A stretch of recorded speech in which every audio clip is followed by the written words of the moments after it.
Kanjeng Nabi di Isra Mi'rajkan, diperjalankan itu lewat masjid ke masjid.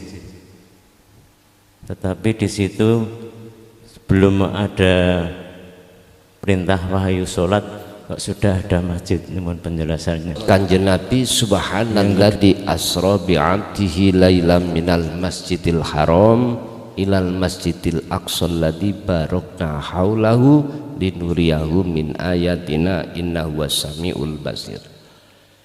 Yang banyak umat Islam tidak memahami linuriyahu niki.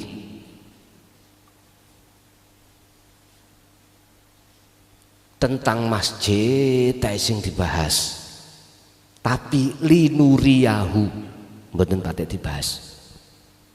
Padahal inilah sejatine sholat itu. Artinya apa, Pak? Dari pertanyaan mengapa masjid sudah ada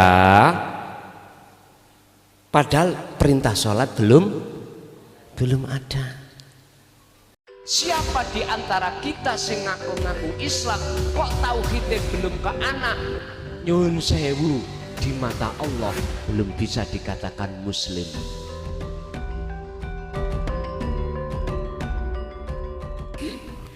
Assalamualaikum warahmatullahi wabarakatuh. Waalaikumsalam warahmatullahi wabarakatuh. Saya Bim Nasir Tasyaiban. Saya menanyakan, sebenarnya tadi sudah terjawab Yai, tapi kalau sudah terlanjur saya ngacung ya sudahlah. Janganan kita ibadah untuk mencari kekhusyuan Yai. Zikir saja kadang-kadang itu tidak khusyuk. Yang saya tanyakan hanya ya tadi itu, bagaimana cara singkat kita bisa khusyuk Yai. Nek masalah diterima atau tidak wallahu alam. Yang itu kita zikir aja bisa mesti ingat yang lain-lain, apalagi sholat. Nah, ada yang mengatakan bahwa tatkala kita sholat, yang terpenting adalah terminya dalam sholat, yaitu diantaranya lah waktu takbirul ihram kita harus khusyuk. Kemudian waktu tatkala baca waktu di doa iftitahi ini wajah tu wajihya itu ada seperti itu, dan ada patuta akhir itu tata assalamualaikum warahmatullahi. Demikian Yai, terima kasih. Assalamualaikum warahmatullahi wabarakatuh. Waalaikumsalam warahmatullahi wabarakatuh. Hafidhu ala sholawah was sholatil wusta wa qumu lillahi qanitin. Al-Baqarah 238. Wa qala aidan qad aflahal mu'minuna alladziina hum fi sholatihim khashi'un. Al-Mu'minun ayat 1 dan 2. Bagaimana kita sholat itu bisa khusyuk? Jangan mencari khusyuk. Wong dikir aja kita masih gelebotan. Proses Pak ya. Proses kita sebelum lari itu mengkurep, miring, lungguh, ya tah, berangkang. Ngeblak iku wis mesti pun. Jatuh iku wis mesti baru lari. Ya. Tarkib takrif daripada khusyuk niku napa? Nyawijine si hamba dengan Allah, pengesane hamba terhadap Allah dalam bahasa Al-Quran adalah ini wajjahtu wajhiya. Khusyuk niku pun kefanaan, wis tidak tahu dirinya, itu khusyuk. Berarti hati harus kefanaan selain Allah. Nah, terus caranya bagaimana? Nah, pertama yang wajib, syarat yang wajib kita datangkan ilmu. Ilmu yang kami maksud adalah tauhid. Bagaimana caranya ilmu tauhid supaya kita sholat itu dalam keadaan fana diri kita. Kanjeng Nabi dawuh, "Shollu kama ra'aitumuni usolli." Sholatlah seperti bagaimana kau melihat cara saya sholat. Ini kalau bahasa muhadhar gak mungkin toh Pak ya. Kita tahu sendiri wong kita zamannya sudah beda. Kanjeng Nabi sampun sedo. Berarti apa? Siapa yang mewarisi ilmunya sholat Kanjeng Nabi? Siapa? Siapa? Mungkin kita kutip dalam satu hadis, al ulama warasatul anbiya. Pewaris toh? Mungkin disik. Harta warisannya Rasul apa? Al-Quran dan As-Sunnah. Sudah tah sampai di situ. Saiki teladani Rasulullah waktu sholat jelas beliau khusyuk, mengalami satu makrifat. Tapi kalau kita belum gitu, jangan kesusu. Kita itu ulama. Niki menurut kami loh ya. Ngaku itu gampang Pak. Ngaku itu gampang. Ngaku-ngaku itu loh gampang. Kalau wedi ngeten iki nggih. Artinya jangan lalu kita berani terlebih dulu mengatakan sebagai pewaris, sementara hati kita belum berkarakter, belum bersifat seperti Rasul. Minimal lah 50% gitu. Nyun sewu Pak, saya kutip dari sholat aja lah. Sholat aja.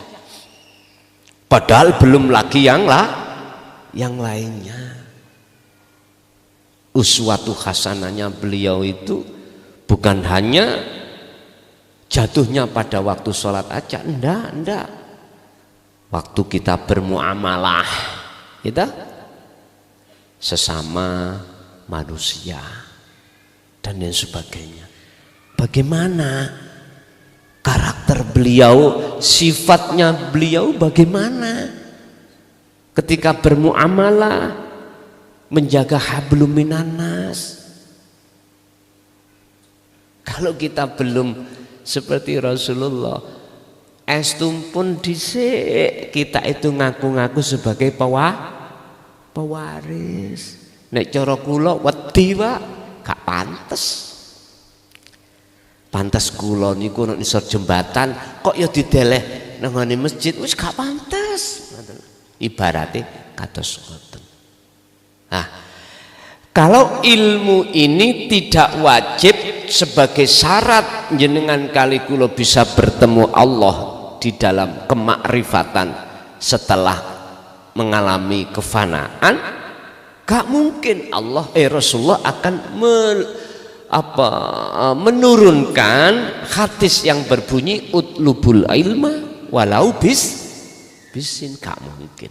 Wajib bagi laki perempuan untuk mencari ilmu, satu ilmu. Teng mriku amarnya jamak Pak, tapi maf'ulnya adalah mufrad. Lah niki nek cara arek pondok lho, ada apa? Mestinya jamak ketemu jamak. Al ilma itu adalah mufrad, artinya makna tunggal.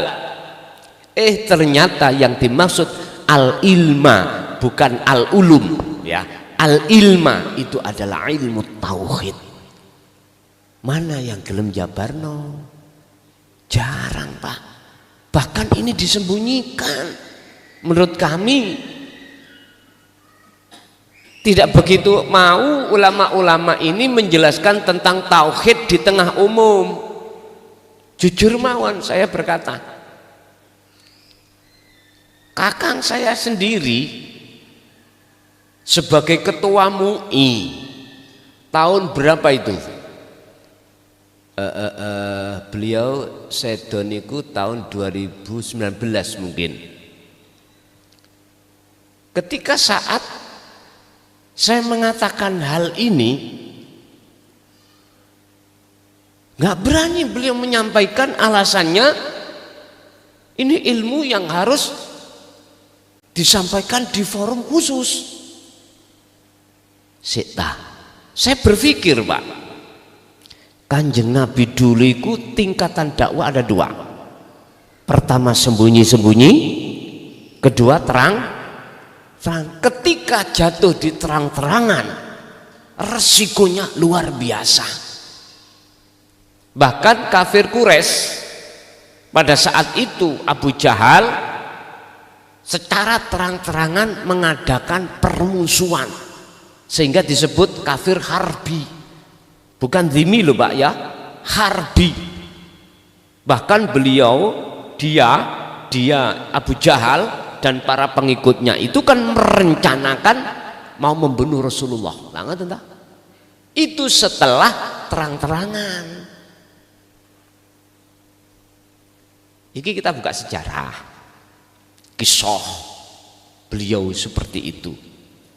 Tapi berhubung beliau itu mendapat amanah liyudhirahu ala dini kulli walau karihal musyrikun walau karihal kafirun, apalagi munafikun, tetap beliau sampaikan. Walaupun di tengah-tengah umum, walaupun dibenci orang, tetap beliau sampaikan amanah iki. Karena itu sudah kontrak dari Allah, perjanjian.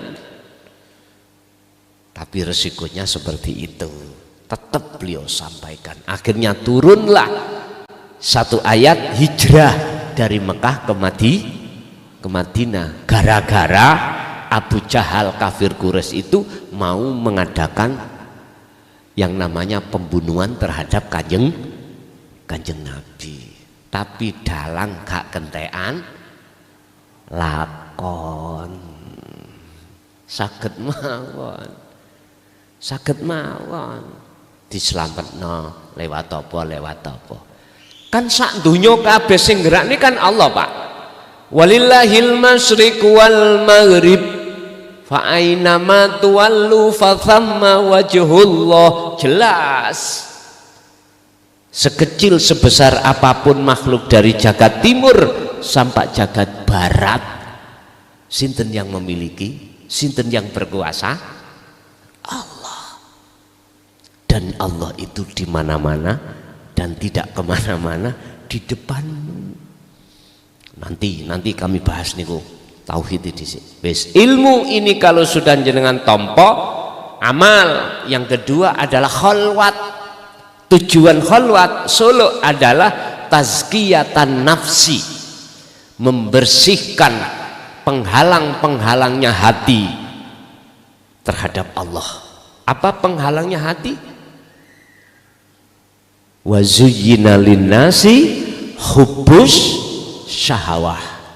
Pun wis kadung mancep ning dodo, akhirnya jatuh cintane hati jenengan kali kula nang garwa anak dunya brana. Isinya syahwatud dunya, hubbus syahwah minan nisa wal banin wal qanatiril muqantara. Garwa nek kanggo ibu berarti pake, kanggo pake berarti ibuke, lalu putra dunya brana. Wis akhire sibuklah hati ini tawajuh mengharapkan sukses dunyane. Dan ini yang terjadi ketika kita manjing akil balik. Apa yang disuguhkan kita oleh guru-guru kita, oleh orang tua kita? Apa? Mungkinkah tauhid? Halo? Nyun sewu. Jenengan kali kula ngondokno menstudikan anak, itu tujuan apa kita sebagai orang tua? Besok cek dadi wong sing bahagia, wong sukses. Lah ngaten nggih? Yang diutamakan sukses mana? Apalagi kalau anak-anak kita didik, studikan ilmu umum. Paling enggak sok kuwi nek kerja cek gampang. Lowongan-lowongan niku cek gampang awakmu kok. Nek cara agama ya napa? Wis sesuk kuwi cek dadi wong sing mulya. Lah ngaten nggih? Selamat dunia, selamat akhirat. Mungkinkah pada saat di usia dini kita diajarkan tauhid? Jarang, Pak. Jarang. Yang diajarkan kita adalah mayoritas, bahkan 90% ilmu-ilmu yang ada kaitannya selain daripada Allah. Padahal kalau kita buka di surat Al-Qasas 77, wabtaghi fima atakallah darul akhirah dulu, lalu walatan sanasi bakaminat, raihlah akhirat dulu, setelah itu jangan kau tinggalkan urusan bagiamu dunia. Nek cara lagune W.R. Supratman, bangunlah jiwanya, bangunlah badannya. Sedikit sekali keluarga kita itu, orang tua kita mendidik tauhid. Padahal tauhid la ilaha illallah itu wajib dibahas ketika anak-anak kita di usia dini. Cara sekarang ibtidak lah Pak, ibtidak. Di situ mana pembahasan antara nafi dan isbat, antara la ilaha dan illallah. Pembahasan asyhadu kemana? Belum dibuka. Yes, pokoknya kamu harus membaca syahadat Tuhanmu ku Allah, lah ngoten nggih, dan lain seterusnya. Pemahaman tentang nama Allah itu terbatas kita, terbatas, sehingga kita nggih nyun sewu, nek cara salat nggih gur nglakoni karena ini kewajiban. Nggak pernah kita pikirkan hati kita keadaannya itu menghadap Allah atau tidak, itu nggak pernah kita pikirkan. Makanya lewat forum niki ini saya mencoba untuk gugah jenengan sing hati lama tertidur. Jadi amal itu maksud adalah kholwat, proses pensucian hati jenengan kali kula dari perkara yang menghalangi. Ini nanti jenengan akan dibekali dzikir Pak, dzikir yang tidak pernah disampaikan di dalam syariat dan thariqah, dzikir yang dimana jenengan nanti akan masuk di dalam rasa atau ihsan. Niki nek cara bahasa thariqah itu ada istilah dzikir khafi, tapi mboten dibuka. Bagaimana cara dzikir khafi sehingga bisa menafikan selain Allah dan mengisbatkan hanya Allah di dalam hati. Wis pokoke dikira jahar, dikira sirik ngoten tok niku. Masalahe kula nggih berthariqah. Ngoten lho. Mulai tahun 74 kula. Tahun 74 kula kelas ibtidak kelas sekawan niku sampun berthariqah.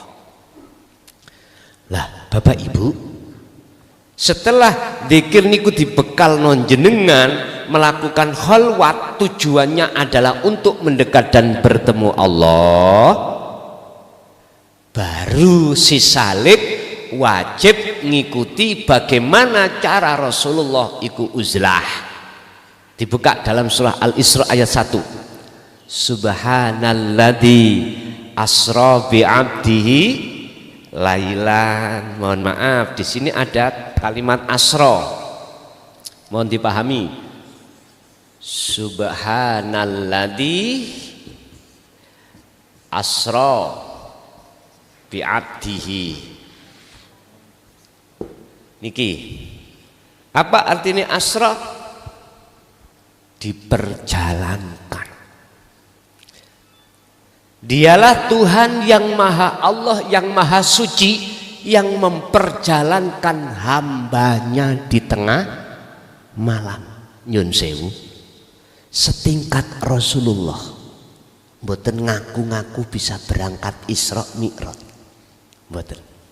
Justru beliau merasa tidak bisa berangkat, dan yang memberangkatkan adalah Allah. Istilah bahasa kita, jenengan wajib ketika sholat iki melepaskan pengakuan jenengan kali kula nek pancen sampai betul-betul ingin meraih khosyin. Udah lepaskanlah. Kau yang bertakbir wau lepasen, rumongso isok takbir dalam diri lepas. Dalile kita itu la haula wala quwata. Wis, aku iki minangka wayang ora iso obah nek gak diobahke. Ibarate wong Jawa ngoten. Sampai arkanuha, rukun-rukunnya sholat yang kita baca, yang kita lakukan lepas. Rasoning keakuan diri jenengan tadinya yang bisa melakukan lepas. Akhirnya muncul iman dalam hati jenengan bahwasanya yang bisa melakukan hal ini hanyalah Allah. Artinya gerakan jenengan, arkan jenengan sholat iki mang sumbere sing gerakne Gusti. Wajib hati duduk di situ. Inilah Pak yang dimaksud surat Al-Baqarah 238, sholat teruhaniyah, yaitu kesadaran mau kalau kita tidak bisa apa-apa, kita sudah laksana sebagai wayang yang nggak bisa bergerak, semua itu milik Allah. Hati harus masuk di zona sini Pak. Kalau sampai mboten masuk di zona niki mboten saged, nafsu mesti melepung, ngejak eling nang sak liyane Gusti Allah. Coba mengke sampai sholat tahajud 2 rakaat aja, cobi sebelum jenengan sholat udah hati sampean fanakan keakuan jenengan kali kula sebagai makhluk yang bisa wudu, yang bisa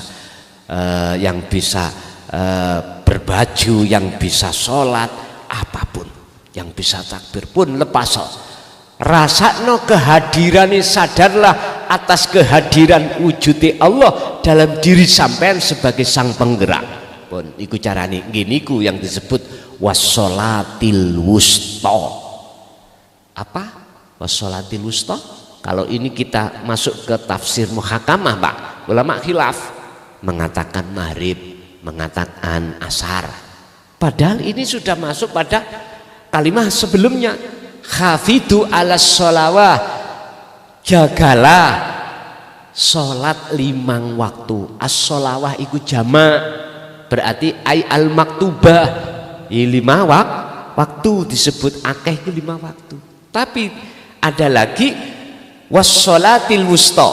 Ini mboten pisah antara as-sholawah dengan as-sholah. Ini mboten pisah. Justru ada wau ataf. Yang penting lah, nggak ada ataf atau wakof, huruf wakof yang memutus, nggak ada. Wassolatil wusta, juga sholat wusta. Artinya jasmani kita sholat 5 waktu, rohani kita juga sholat. Niki nek cara Jawa namine sholat daim. Ngapunten nggih, 24 jam. Sholat daim 24 jam. Artinya apa? Ati nggak boleh putus 24 jam. Isok tah, gak angel tah. Niku pertanyaan besar kita. Walatai asufi roihillah. Jangan pernah jenengan berputus asa walaupun itu berat, Pak. Jangan. Yang penting kita jalankan urusan nanti bisa dan tidak bisa. Itu urusan Allah. Ngoten mawon. Ibarat secara sederhana, udahlah Pak, sak mampune jenengan oleh ingat. Itu aja. Nanti satu sisi tetap kita tidak boleh mengingkari atas zikir tersebut. Artinya jangan pernah itu kau tinggal dengan keadaan sengaja. Setelah wassolatil wusta waqumu lillahi qonitin, baru perintahin jenengan saged qonitin ay khosi'in. Berarti jawaban dari satu pertanyaan Bapak tadi ada di surah Al-Baqarah 238. Wajib jasmani rohani sholat bareng. Pun titik. Ini sing dijelasno Kanjeng Nabi. Makaten, nggih. Demikianlah jawaban yang begitu jelas dari penanya Bapak Habib Nasir Basaiban.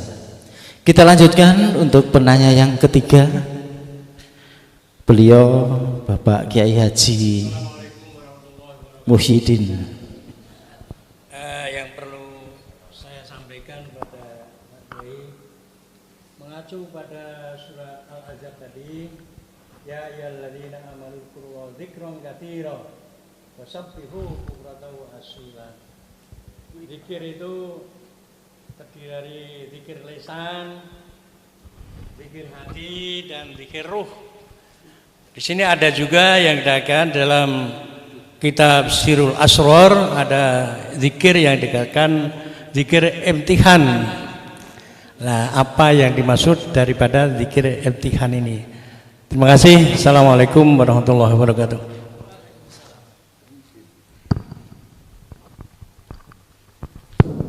Waalaikumsalam warahmatullahi wabarakatuh. Napa sih imtihan artine? Kita bongkar dari sisi lugat dulu. Makanya nek cara pondok ada istilah hari imtihan, mengulang. Cara jenengan iki umur kadang diulang tahun.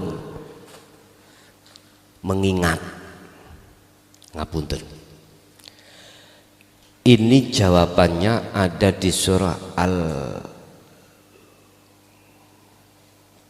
Al-Asr. Gusti Allah dawuh ngeten. Wal asri, demi masa. Masa itu waktu. Waktu ya. Yang berdemi, yang bersumpah itu Allah langsung. Berupa apa?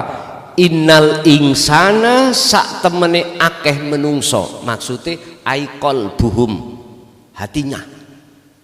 Iku lafi khusrin, ing dalam kerugian besar. Banyak hati manusia yang dalam keadaan kerugian besar setiap saat dan waktu. Sebab apa? Lalai dari Allah. Pak nyun sewu, sing kula maksud lalai, nggak ada kesadaran kalau acara bisa muncul niki semuanya itu semata-mata karena Allah. Nggak ada kesadaran jenengan soge iku sebabnya karena Allah, bukan karena ikhtiar kita, usaha kita, doa kita. Mboten. Justru kebanyakan kita ngaku karena usaha kita. Nggih mboten? Ya itulah nafsu yang telah memperbudak kita. Waktu sholat nggak ada kesadaran bisanya kita niat, bisanya kita membaca Fatihah, rukun-rukunnya, pergerakannya dari Allah. Justru kita merasa dari kita sendiri. Dan ini nggak bisa ditutupi, Pak. Nggak bisa ditutupi di mata Allah, sebab innallaha ya'lamu ma fis sudur. Percuma kita nutupi kesalahan kita di mata Allah seperti ini. Ya ini persoalannya, sehingga mengapa kita dihitopi Allah sebagai golongan yang rugi setiap saat dan waktu. Tapi ayatnya illal ladina amanu wa amilus solihati wa tawasau bil haqqi wa tawasau bis sabar. Kecuali ada yang tidak rugi.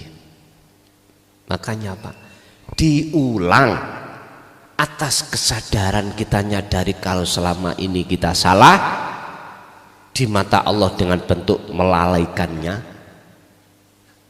Maka ini muncul yang katanya dzikir imtihan.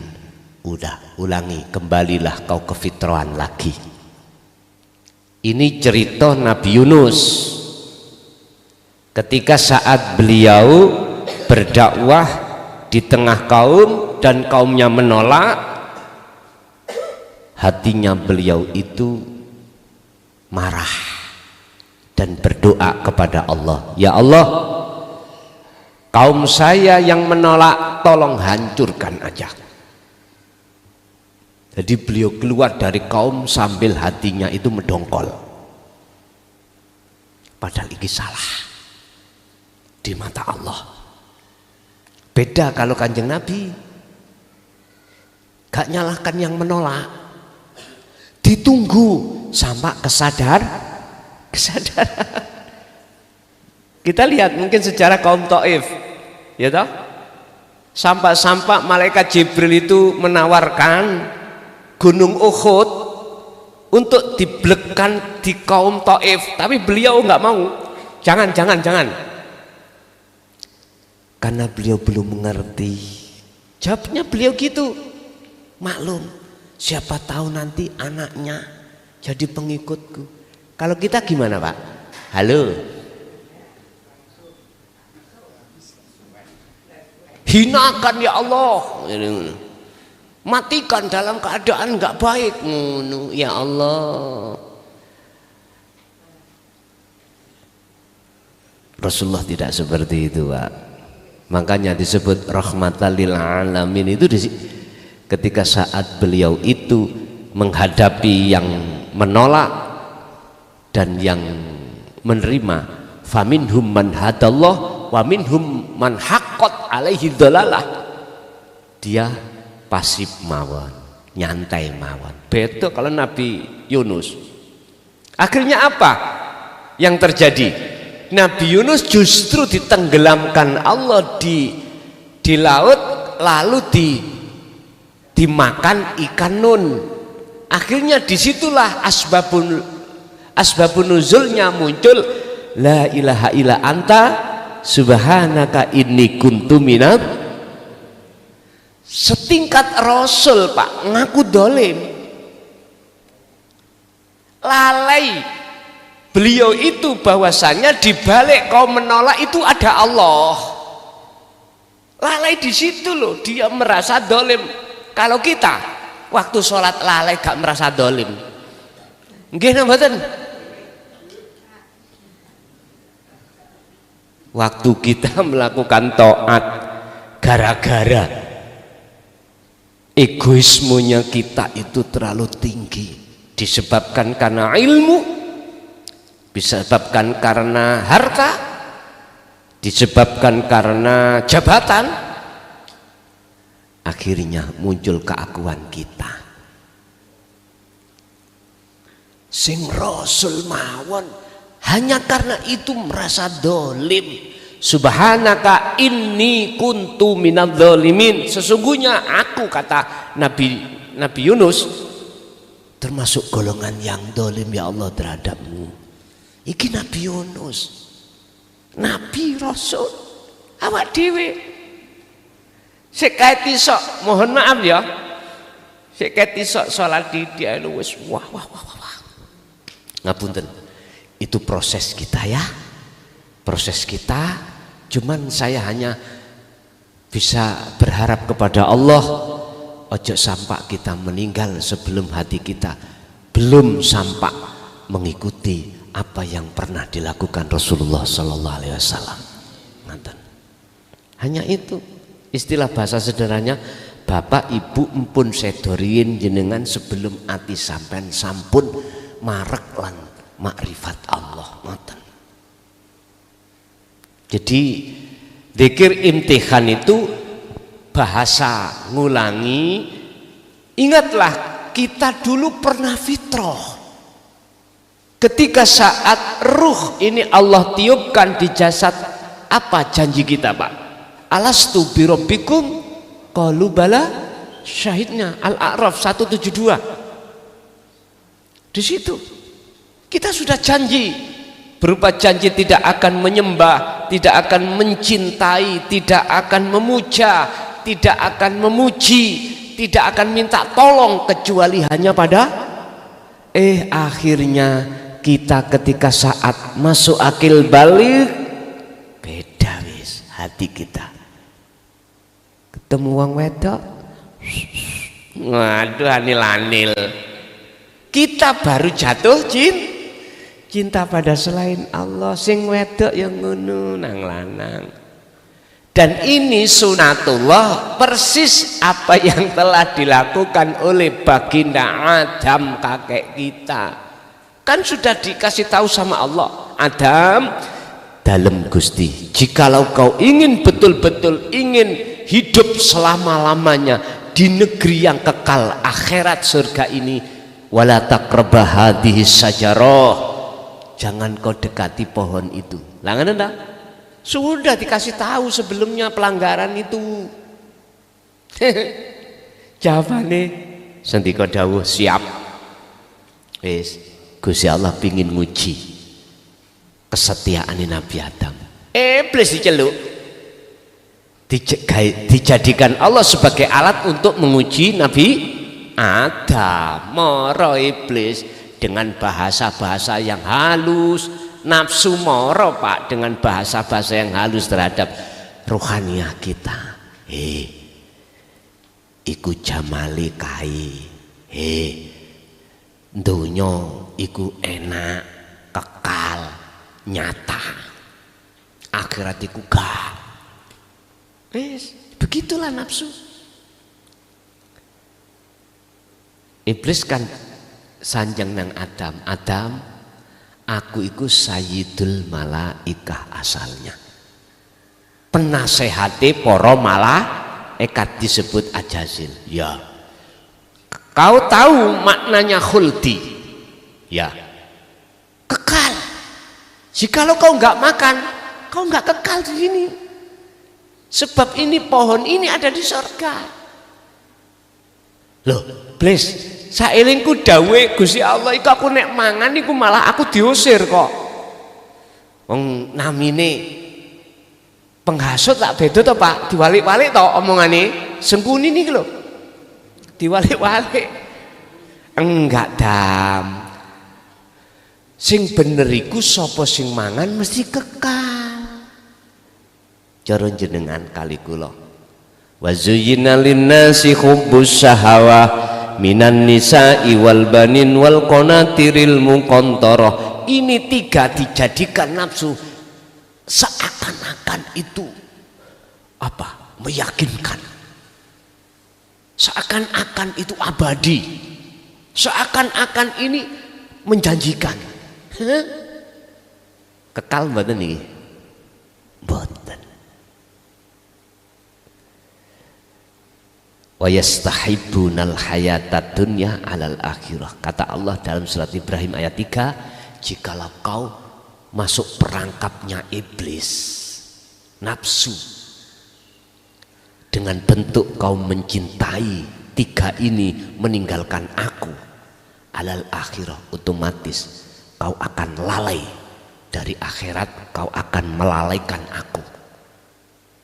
Bun, teng mriki terjadi akhirnya. Berarti kita pernah suci, pernah fitrah. Sampai kajian Nabi dawuh kullu mauludin yuladu alal fitrah. Setiap bayi yang dilahirkan di dunia dalam keadaan jiwanya fitrah. Fitrah jiwa itu maksudnya bapak ibu belum kecampuran kepentingan nafsu arek cilik amen tingali. Njaluk apa wae niku diwenehi nang wong tuwa. Nangis tok gak njaluk mie ngono. Masalahe gak iso bicara mie, nangis diteteki meneng. Padahal dia nggak ikut kerja. Artinya selama Nabi Adam ada di surga, apapun diberikan oleh Allah. Ketika sudah melanggar hukum, metau akhirnya dideleni dunya berapa puluh tahun, berapa ratus tahun. Akhirnya Allah dawuh, Adam bagaimana ngger kabarmu ning dunya? Dawe Nabi Adam, nyonyor Gusti. Ning dunya iku kula pengin dahar ya len nandur dhisik. Lah ngene iki. Biyen ning ngene surga mboten. Arek cilik nggih ngoten. Waktu dereng balik niki lho, Pak. Njaluk apa wong tuwa? Dikasih. Ada. Basa sudah. Akil balik ngerti wong wedok, ngerti wong lanang. Nikah terus ndek anak terus nyambut gawe. Aduh duh. Geger digawe sikil digawe geger kerja sing tujuane iku mang ben kecukupan kebutuhan keluarga nyonyor. Wis akhire Gusti Allah ngedawuh pengin balik enggak dam kau ke negeri asalmu sing kekal surga atau akhirat. Siap Gusti. Fatalaqo Adamu mir rabbi kalimatim fataba alaihi. Trimon kalimat iki. Lah niki lho mak, kalimat iki maksudnya adalah wahyu. Inilah sesuatu yang menjadikan hati ruhania sampean bisa keluar dari jeratan nafsu. Ini ki wahyu. Kalau boleh saya katakan adalah huwallazi arsala rasulahu bil huda wa dinil haq aidinit tauhid. Pun niki kajian Nabi yang membawa ini pada kita sebagai umatnya. Mau apa enggak kali gitu. Ketika saat Nabi Adam menerima kalimat itu, fataba alaihi, fataba mongko nrimo tobat sapa Allahu Gusti Allah saking kesalahan Nabi Adam. Berarti buah khuldi sampean kali kula. Anak bojo donya ya niki menghalangi hati kita dari Allah. Makanya harus kholwat, harus uzlah, tazkiyatan nafsi, bebersih diri dari perkara selain Allah yang menghalangi. Nah niki berapa hari ini sendelok mawon apa jari Gusti Allah. Nek Gusti Allah ngersakno sewengi ya saged sewengi. 40 dina ya saged 40 dina. Oh Nabi Musa niku 40 hari kok di Gunung Turu Sinai niku lho saged usul nang Allah dalam rangka menerima wahyu. Jadi setelah kita kotor seperti ini berapa puluh tahun, kembalilah waktu fitrah, kembali ke fitrah lagi. Berarti itulah maksudnya imtihan. Sadar, kembalilah kepada kesadaran kita bahwasanya kita itu la haula wala quwwata.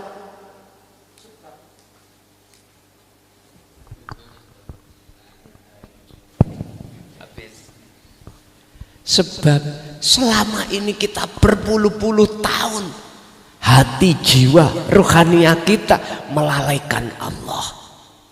Jadi imtihan mbah niku wau maksudnya kembali ke fitrah. Berarti inilah harus ada dzikir nafi isbat. Nafi berarti meniadakan keakuan diri, yang diri ini merasa bisa ini bisa itu. Lah difanakan, dinafikan, baru isbat. Isbat berarti menetapkan bahwasanya semua itu adalah illallah, berarti kembali ke fitrah mekaten.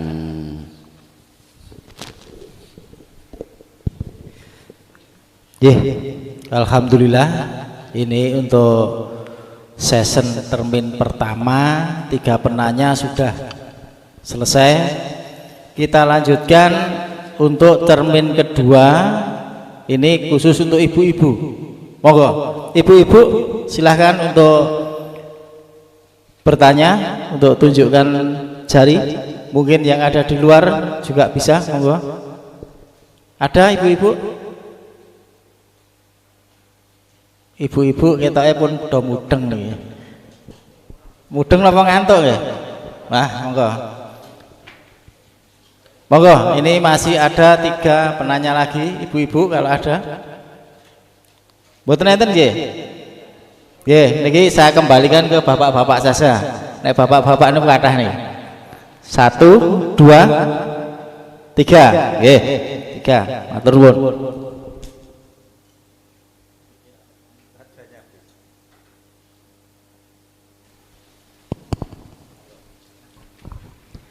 Bismillahirrahmanirrahim. Assalamualaikum warahmatullahi wabarakatuh. Terima kasih dumateng ngarsanipun panitia ingkang sampun paring wekdal kagem kula nderek pitakonan Yai Rama. Ngapunten niki medal saking tema. Nggih. Pertanyaan kula bab istijrad Yai. Istidraj. Ya.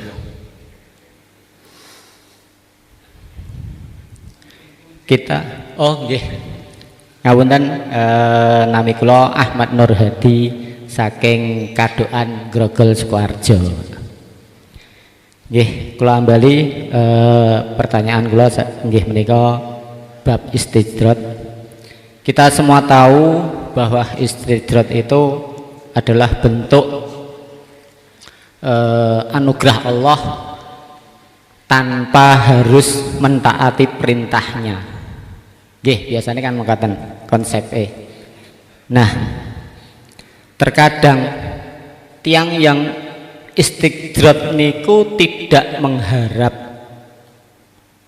pahala atau pujian karena banyaknya atau anugerah yang diberikan, terutama harta benda. Saking banyaknya harta benda itu, beliau secara ikhlas memberikan kepada sanak saudara atau tetangga tanpa ada imbalan atau embel-embel apapun. Yang ingin saya tanyakan, masuk di ranah manakah seorang istijrad itu kelak di akhirat? Terima kasih. Untuk Yai Romo mohon untuk bimbingannya. Istidraj itu lawannya adalah hidayah. Secara syar'i lugat istidraj iku dilulu Allah, dilulu, digunggung. Nek cara bahasane wong Mojokerto, Jawi Timur, nek Jawi Tengah mriki napa Pak? Walus. Dilulu nggih, dilulu. Dipujo ngoten.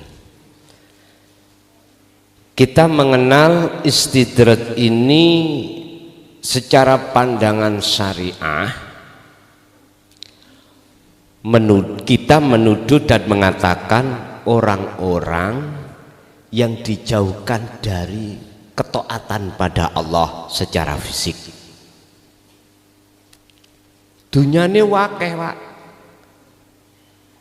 Urusan bisnis itu luar biasa lancarnya, tapi mengabaikan kewajiban secara pandangan umum syariat. Wah jelas iki dunyamu iku sukses iku istidrati Gusti Allah, dilulu awakmu. Yes, iki pandangan kita secara umum, secara syariah. Lah bagaimana pandangan istidrat secara khusus, secara hakikat? Gini Pak, ketika saat jenengan iki sukses dunyane, apapun itu bentuk, tapi kok ruhaniyah jenengan iki tansaya suwe, lama kelamaan kok lalai terhadap Allah alias gak sadar, itulah hakikatnya istidraj. Walaupun waqiahnya ben subuh 41 ditambah lagi Ar-Rahman, ditambah lagi sholat duha dan berdoa, seluruh sak Jawa Timur paling sugih. Ngapunten, jenengan secara fisik al-imtithal awamir wastinabun nawahi, tapi kok hati kita itu kok semakin jauh dari Allah. Tandanya semakin jauh, hati gak sadar semua itu milik Allah. Hati gak sadar semua apa yang muncul dan timbul dalam diri kita sebagai makhluk iku sumberi sangka Allah. Bahkan kita akan mengakui dari kita sendiri, dari doa kita, dari ikhtiar kita suksesnya. Maka hakikati inilah istidrat yang harus dipertanggungjawabkan sesuk di akhirat. Niki. Makanya saya harus memberikan jawaban dua sudut pandang, kacamata syar'i am, kacamata hakiki khos. Syar'i berarti jasmani, hakiki khos berarti ruhaniyah. Berarti belum tentu bagus dohir kita iki di dalam laku apapun, belum tentu hati kita mesti baik di mata Allah. Belum tentu. Itu tadi barometernya. Sepanjang hati kita masih saja ngaku-ngaku kalau dari kita semuanya, makanya ada istilah nafsu iktimat. Apa ngendel-ngendel ke, woi kok gak ikhtiarku, kok gak doaku, kok gak pertolong aku, gak sukses awakmu. Nah niki wonten hati yang berkarakter gini ada. Tapi dan ini wajar bagi kita sebagai manusia. Cuman ngunu ya ngunu ning ojo ngunu. Artinya semua itu harus kita kembalikan kepada Allah. Cara inilah wa aslimulahu, akhirnya hati sampean sinkron kali jasmani ini. Nggih niki sing dimaksud fid dunya hasanah wa fil akhirati hasanah. Di mata manusia ya baik, lebih-lebih di mata Allah, Injih. Tasih wonten monggo. Nggih, matur suwun. Ini untuk penanya yang kedua. Monggo. Pertanyaan singkat, padat, jelas.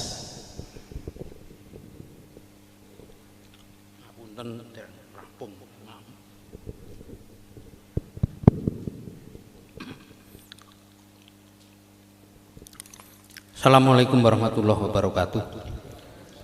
Langsung kemawon. Surat Al-Baqarah ayat 208. A'udzubillahi minasyaitonirrajim.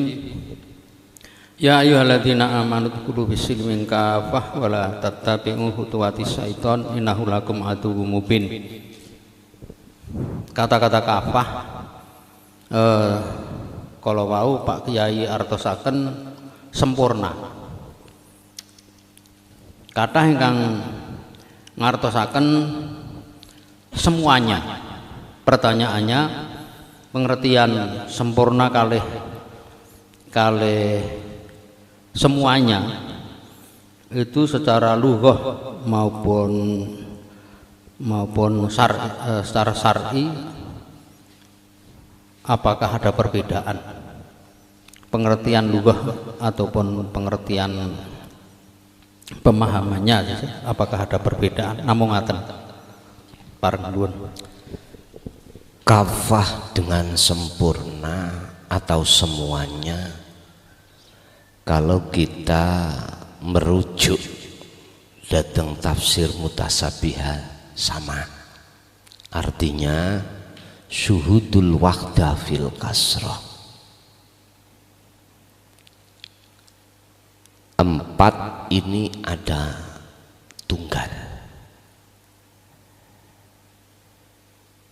empat ini makhluk katakanlah, tapi tunggal yang kumaksud siapa sesungguhnya yang menguasai empat?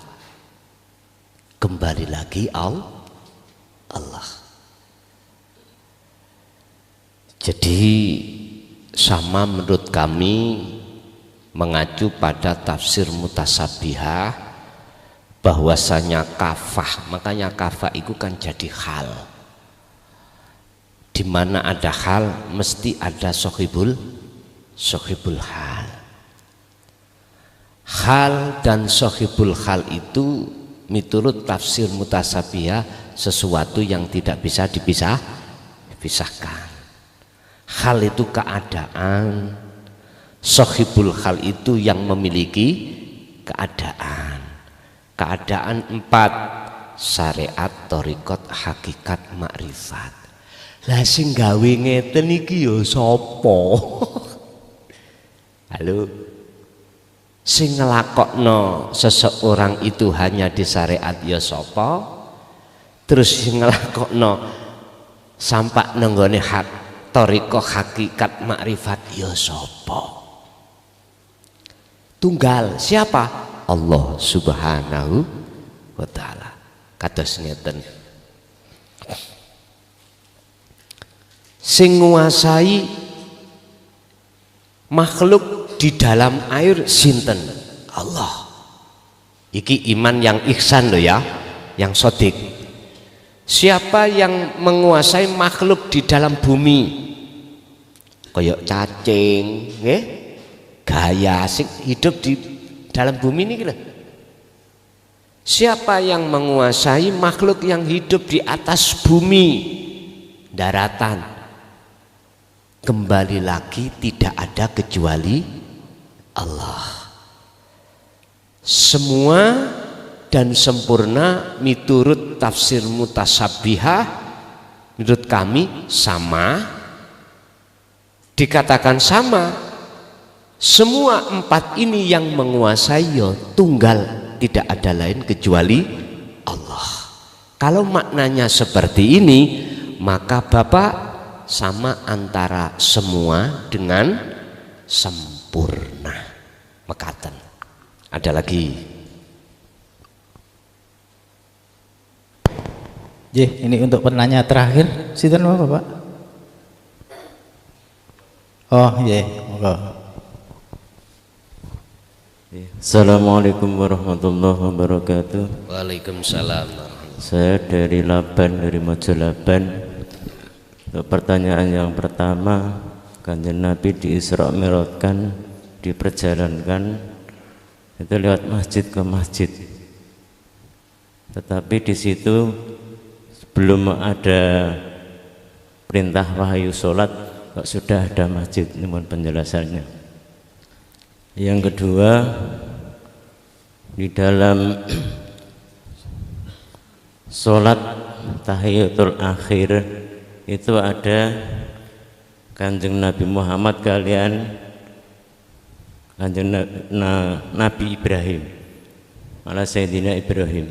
Yang dimaksud itu Nabi kan banyak, kok cuma Nabi Ibrahim.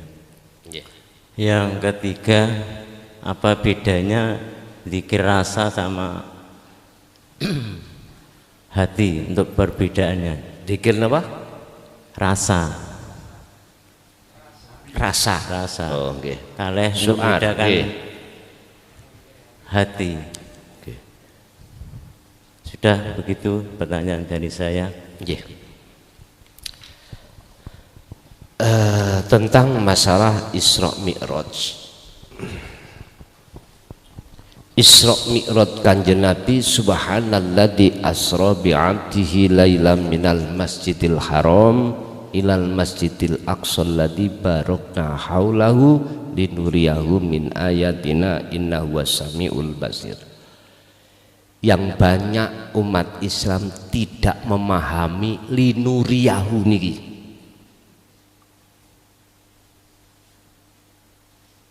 Tentang masjid sing dibahas, tapi linuriyahu mboten patek dibahas.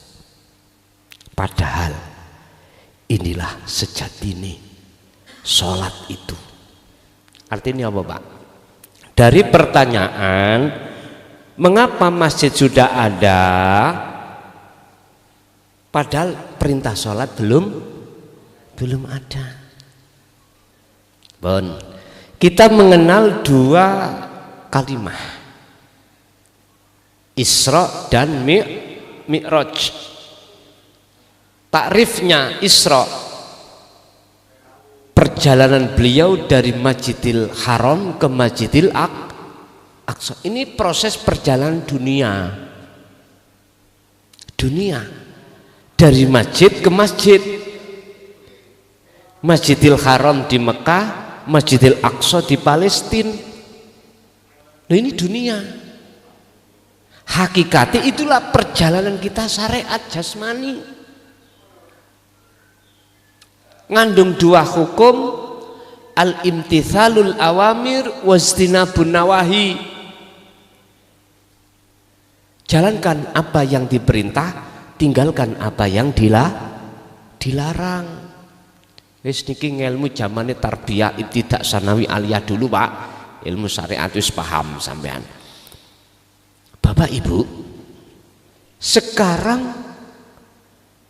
Mi'raj definisinya di situ adalah minal Masjidil Aqsa ilal mustawa.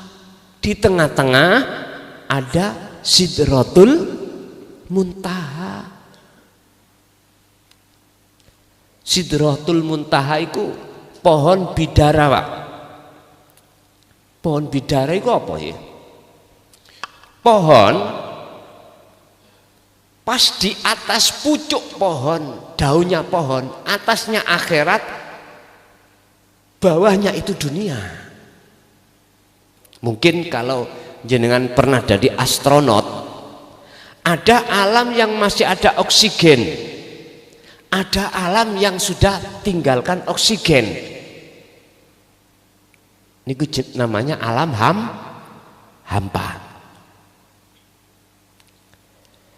Jasmani tinggalnya di dunia. Ada kaitannya dengan gratifikasi bumi. Gravitasi bumi. Mboten saged jasmani ku mabur. Karena enggak punya sayap. Mboten enggak ada sayap, tidak punya. Untuk meninggalkan alam dunia dalam rangka menuju alam akhirat. Ini ruhaniyah. Jasmaniyah, jikalau kau seperti itu ya harus cari sayap. Kanjeng Nabi numpak buruk. Kalau rohaniyahnya apa buruknya? Zikir. Baru bisa ninggalkan alam dunia iki menuju alam akhirat. Di tengah-tengah Kanjeng Nabi niku ketika Mi'raj niku ngalami alam mukasyafah.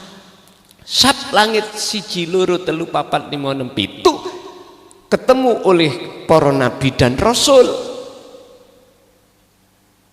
Nyun sewu.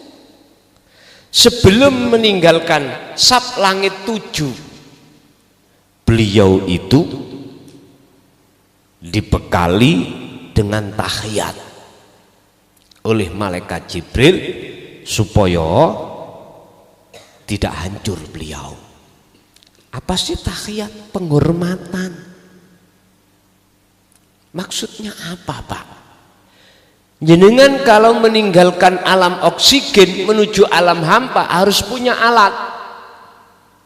Kalau enggak mati jenengan. Wis gak usah jauh-jauh sampai ke angkasa. Nyemplung kali. Hampa. Sampai nek ganggu oksigen mati. Sampai harus bawa oksigen. Apa oksigen sampean ketika masuk ke alam fana dan ke alam musyahadah? Zikir. Alladzina amanu wa tatma'innu qulubuhum bi dzikrillah. Ala bi dzikrillah tatma'innul qulub. Ar-Ra'd, surat Ar-Ra'd ayat 28. Orang-orang yang beriman yang hatinya damai, tentrem, ayem, ibarat sampean iki nggak ada kendala walaupun nyemplung laut tapi betok oksigen nggak kendala. Sampean munggah nang alam hampa nggak kendala karena penghormatan sudah ada, dzikir sudah masuk dalam hati jenengan. Dzikir yang dimaksud antara yang pertanyaan yang kedua tadi ya, antara dzikir rasa dengan dzikir kolbun, apa perbedaannya nanti pun kalau terus sakit lah. Alat dzikir nikilah yang kalau maksud dzikir sirul asor rasa yang muncul dari la ilaha illa anta. Ada 3 tahap, nanti saya jelaskan. Su'aul basyirah wa ainul basyirah wa hakul basyirah. Muraqabah, fana, musyahadah. Akhirnya ketemulah kalimat tauhid la ilaha illa ana. Habis sudah. Tauhidnya sudah mentok karena hanya ada Allah di situ. Bapak Ibu, berhubung jenengan niki nggih punya sayap, membawa sayap, ninggalkan dunia. Semakin lama pasti jenengan iki dunia terasa kecil, bahkan tidak terlihat. Kalau nggak percaya sampai numpak pesawat, udah sampai naik pesawat lama-lama. Tadi yang asalnya bandara luas, wah, tadi kecil Pak bangunan itu. Bahkan pada satu titik di mana dunia nggak kelihatan, nggak kelihatan. Artinya apa? Semakin dzikir sampai membawa jiwa itu untuk takarrub, litakarrubillah waliqaihi, mendekat Allah, semakin lama dunia itu dibuang dalam hati jenengan. Iku wis mesti. Sebab rumusnya, siapa yang semakin terus berjalan ke arah barat, maka semakin jauh pasti arah timur ditinggal. Siapa yang hatinya semakin dekat pada Allah, maka Allah akan menjauhkan hatinya dari kesenangan dunia. Itu pasti. Iku rumus sudah. Cuman pertanyaan dzikir yang mana yang menjadikan jenengan kali kula ini, hati ini semakin dekat pada Allah dan meninggalkan dunia. Wong setiap hari kita nggih campur dengan istri, suami, anak, kerja. Bagaimana tidak terkontaminasi hati? Enggak. Ini pun tahu rumusnya enggak. Sampeyan tahu ikan yang hidup di lautan airnya air asin apa enggak? Tiap hari airnya asin, tidak. Yang namanya ikan enggak pernah pisah.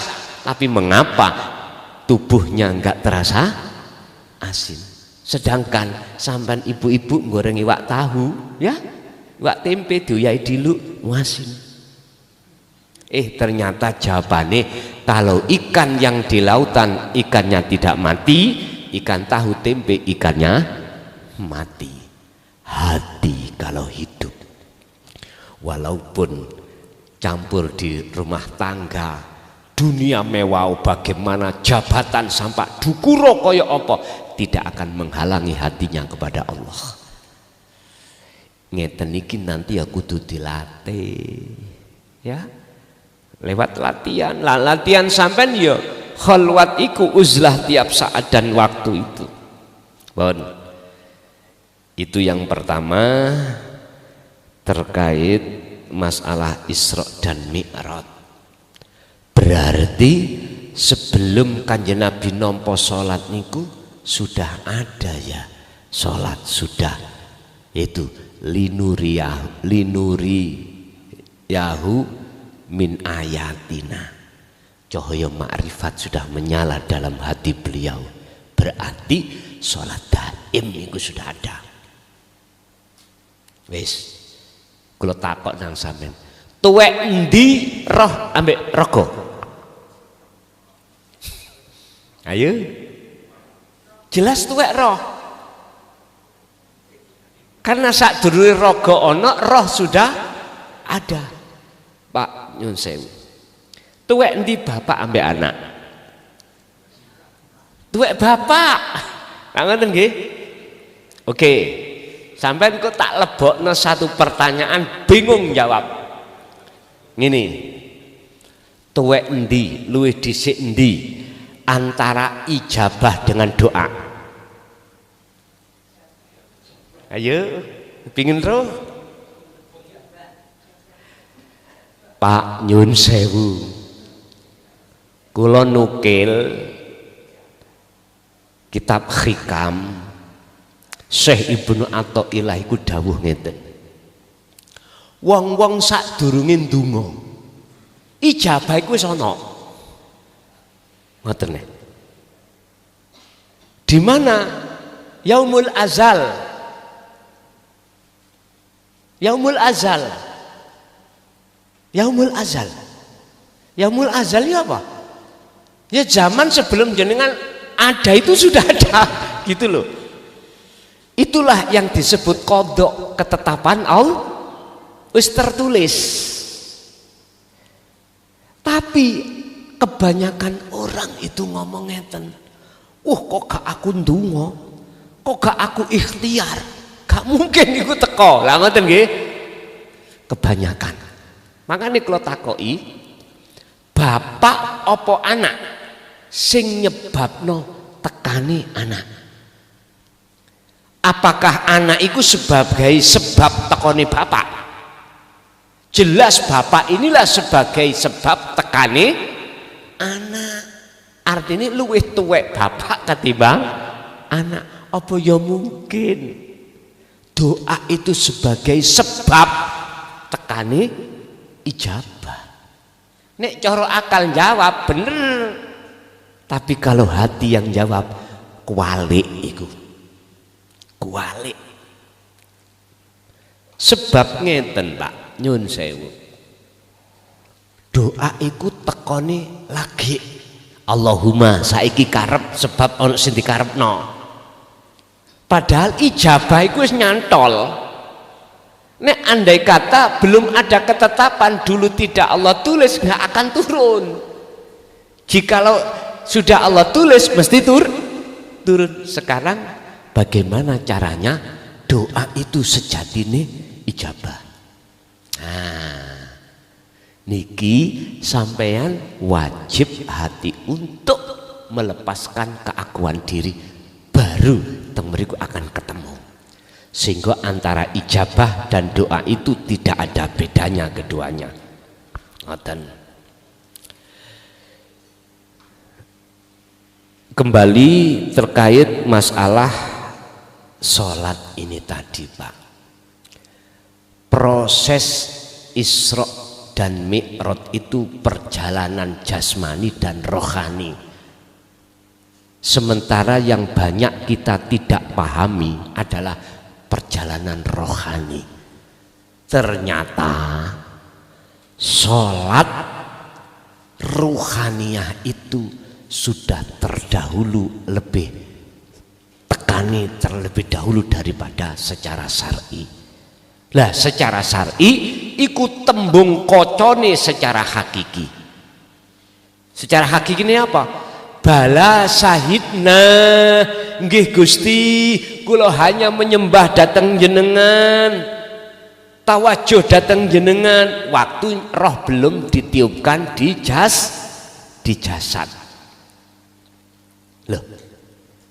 Lalu jenengan lahir, lalu jenengan akil balik, baru kewajiban sholat secara syar'i. Loh, luwih tekone luwih dhisik pundi? Luwih tekone sholat secara hakikat daripada secara syariat. Lah masjid wau kok wis oleh kok luwih ono, lebih terdahulu sudah ada daripada sholat 5 waktu belum ada. Bapak, kita kan podo-podo gak menangi toh, semua lak jari toh, lah gitu katanya, gitu katanya toh. Kira-kira katanya ini bener apa ora? Pun sampai melebu datang pemahaman wassolatil wusta, baru jenengan akan ngerti.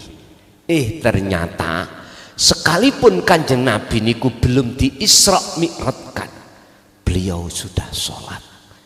Sholatnya seperti siapa? Kakeknya, millata Ibrahim Hanifa. Makanya di dalam tahiyat akhir itu kan menyebutkan tahiyat nih lho, kama sholaita ala sayyidina Ibrahim. Apa sholatnya? Millata Ibrahim Hanif. Hanif niku condonge ati menyang Gusti Allah. Berarti nikilah sholat wusta, sholat ruhaniyah. Berarti masjid Masjidil Haram kali Masjidil Aqsa itu sudah dijadikan beliau sebagai sholat, Pak, walaupun belum Isra Mi'raj secara ruhaniah. Jadi masjid itu lambang Baitullah, yaitu hati sampean kali kula. Lalu pertanyaan berikutnya adalah perbedaan antara dzikir rasa dengan kolbi. Kolbi niku maknane ati, ati iku wadah. Berarti dzikire ati ku apa? Wadhkur isma rabbika bukrotau wa asila. Muhammad, baik siang maupun malam sebutin nama Allah. Nah niki kalau kita memandang dzikir beda-beda wong syariat dengan orang thariqah. Dzikir kita sebagai orang syariat ya dzikir jahar, diucapkan di lisan Allah, tauhid la ilaha illallah.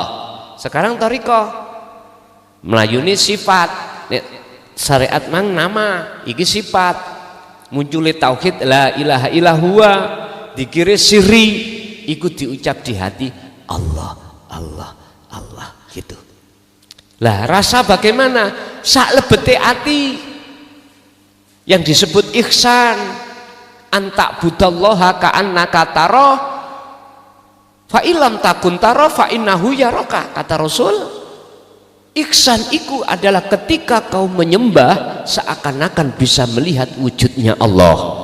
Jikalau belum bisa, fa illam takun tara fa innahu yaraka, minimal kau merasa selalu dilihat Allah. Itu artinya ketika jenengan sholat rasa sing muncul selalu gerak iki gerake Allah, digerakno Allah.